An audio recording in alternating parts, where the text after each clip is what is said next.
What is up, everybody? Happy Wednesday to you. Hump day. We are at the middle of the week. Praise God. Yahuwah. I was thinking, and I do that a lot. And it's so funny because I was thinking about a conversation that I had with one of my college professors. And he says, Angie, you are a hyper philosophical person. He said, and I hope that whatever you decide to do, that you can weave your philosophical abilities into whatever you do. And it's so funny because I do it without even thinking, because I am a person who likes to operate on firm conviction and reasoning. And I've hurt my career over the years because if it was something that I did not believe in philosophically, um, I walked away from good money. I don't mind walking away from opportunities and money if whatever is entailed in having it doesn't resonate with my soul. And I'm firm on that. Like, I need to have firm conviction in what I'm doing. And that way, when I'm executing, when I'm delivering, you get the most authentic me.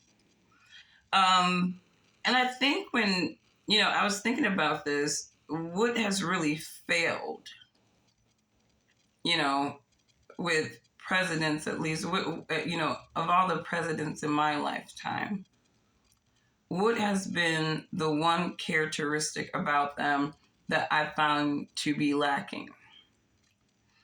And really, it's just a conviction of philosophy.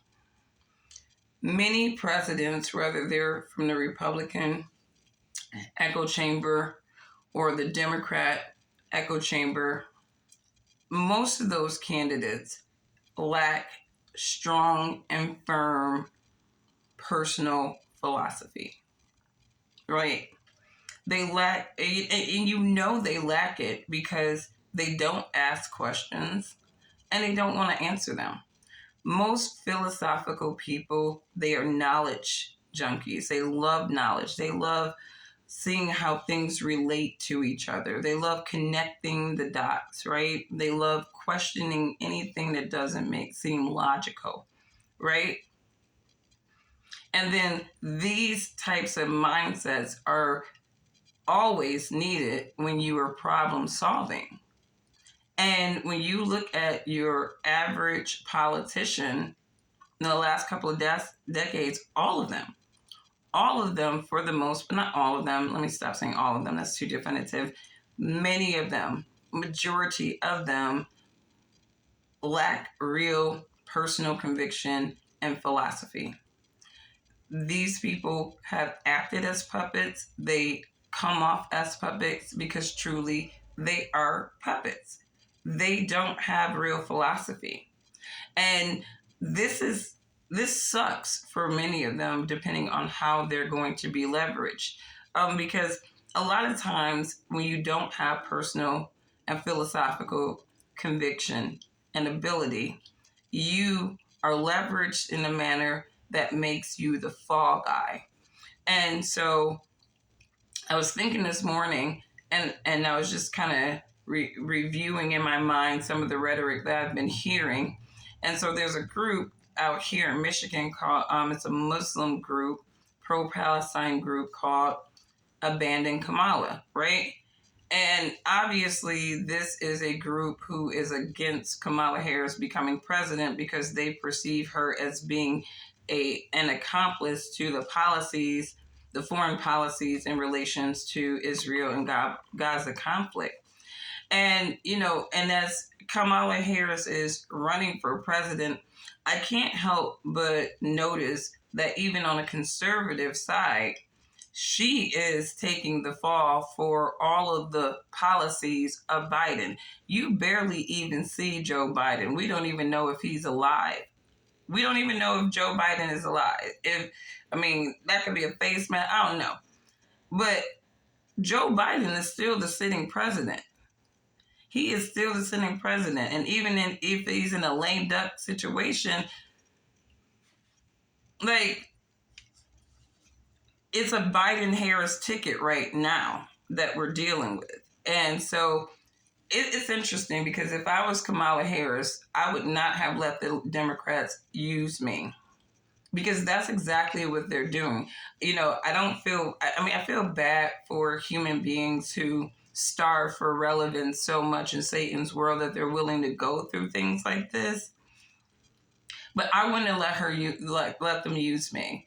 And when I reflect, and because I look at things from various different angles, when I look at the U.S. deficit, the debt, for example, in '93 we were about $3 trillion, right? And Clinton added I think he added about 5. Bush added about 5, maybe. Obama came in and added damn near close to 8 to 10 trillion. And then Obama added 10. Trump came in and added an additional 8 trillion, right? Of all of those presidents, which one added the most to the debt? The blackface one that they drafted. And I don't really feel like anything philosophically or even think any ROI for America we can even see in that much spending. We're seeing the residuals of it through taxes that we have to take the burden of. But it's like, what was the benefit to America? And who actually benefited from all of that spending? It's insane. But they put Barack Obama's face on a lot of things that disrupted America. And that is why Black people didn't care about the beacon of Black at that point. He didn't do shit for us. And that's basically, and honestly, when Black Americans perceive that things are being done for them, it really actually is the trickle down effect for everybody else. If your most lowest denominator citizens are feeling like they're taken care of, you already know that everybody else is being taken care of. You already know that everybody else is being taken care of.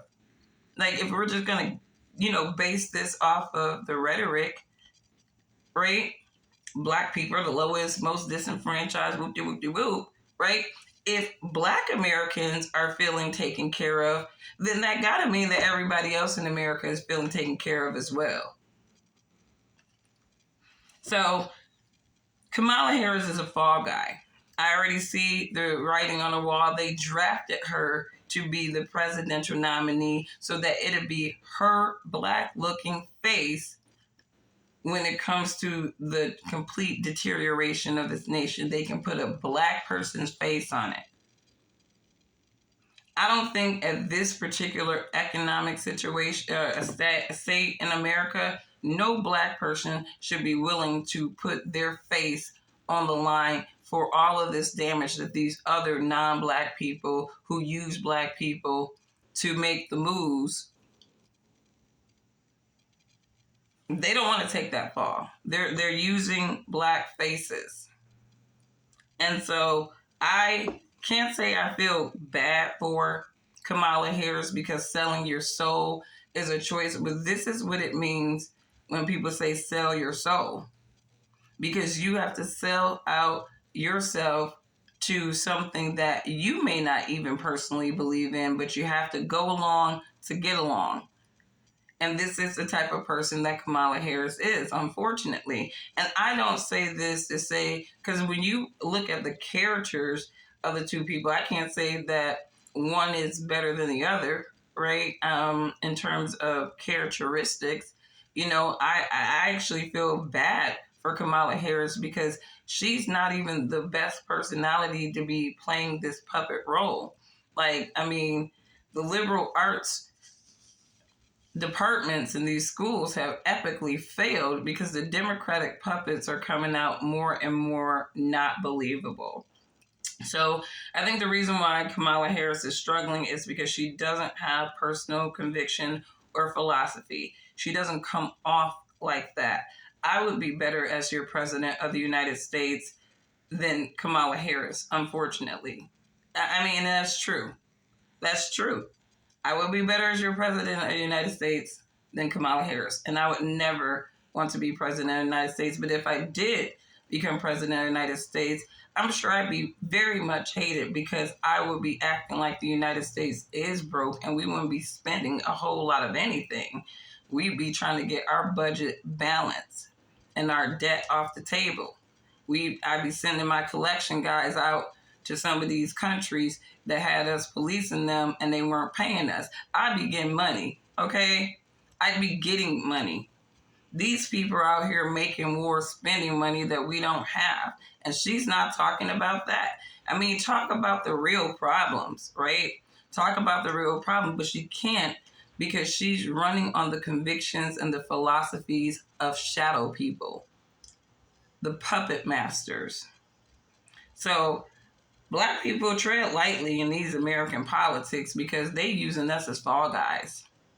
And they trying to use Black looking people as fall guys to their demonic usury. They don't want their faces on it. So they're trying to put our faces on it. I think this is what I'm starting to observe. It's a pattern. And the reason why they're going so hard to get Kamala Harris in is because they know this country economically is not doing well. The next phase of what we're going to even be dealing with it's going to be so detrimental, and they be able to have a Black face on it. So just think about that for a second, if you will. And let me know what you guys think. But I think Kamala Harris is a fall guy, just like any other Blackface looking person that they prop in these roles, right? They want to give Black people a beacon, but when you really evaluate, strip back everything, right? They have a lot of these Blackface people that they're using are a part of policies that economically have destroyed America. They have destroyed America, and they need Black faces on these damaging policies. I wouldn't even let these people use me. I'll stay a broke bum. Maybe I'll live off the land one day when they start short squeezing folks forever. But I would not let these people use me, and I don't encourage any sensible foundational Black American to do that. Let the immigrants do that, and we are going to make sure we delineate that they are not us. So when they want to start talking about fall guys and stuff, it's like, nah, that wasn't a foundational Black American at all. That was one of them, right? We're not going to take the fall for the damage of this country. And I think Black people need to be smart about that. Have a wonderful day. Bye.